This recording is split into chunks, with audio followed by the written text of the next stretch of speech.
മലയാളിയുടെ അടുക്കളയിലെ ഒഴിച്ചുകൂടാനാവാത്തൊരു ചേരുവയാണ് കായം. എന്നാൽ എന്താണ് കായം? എവിടെ നിന്നാണ് കായം വരുന്നത്?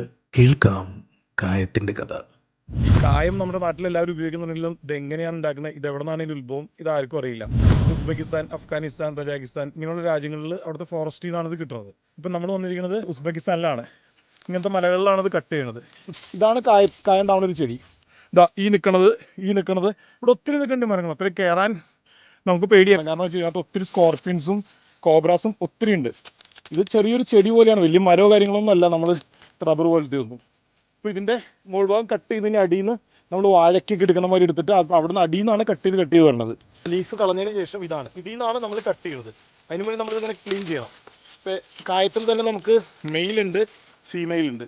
ഫീമെയിലിൽ നമുക്ക് ഇതിൻ്റെ ഈ കായം കിട്ടില്ല. അത് നമുക്ക് പ്ലാന്റ് ചെയ്യാൻ വേണ്ടി സീഡ് മാത്രമേ കിട്ടുള്ളൂ. മെയിലിൽ നിന്നാണ് നമ്മൾ ഈ കായം കട്ട് ചെയ്തെടുക്കുന്നത്.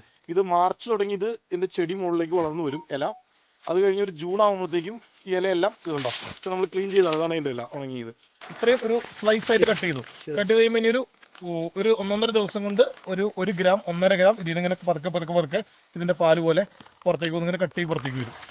അത് കളക്ട് ചെയ്തിട്ട് അടുത്ത ദിവസം കട്ട് ചെയ്യും. അത്രയും നിസ്സാരം 1.5 ഗ്രാം വെച്ച് അങ്ങനെ ഒരു ചെടിയിൽ നിന്ന് മാക്സിമം ഒരു വർഷം 50 തുടങ്ങി 60 ഗ്രാം വരെയാണ് ഈ സാധനം കിട്ടുള്ളൂ. പിന്നെ ഇതെന്ന് പറഞ്ഞു കഴിഞ്ഞാൽ നമ്മൾ കായം ഉപയോഗിക്കുമ്പോൾ ഇതിപ്പോൾ ഓർഗാനിക് ആയിട്ടുള്ള നാച്ചുറൽ ആയിട്ടുള്ള ഫോറസ്റ്റിലെ സാധനമാണ്. ഇതിൻ്റെ പ്ലാന്റിംഗ് ഉണ്ട്.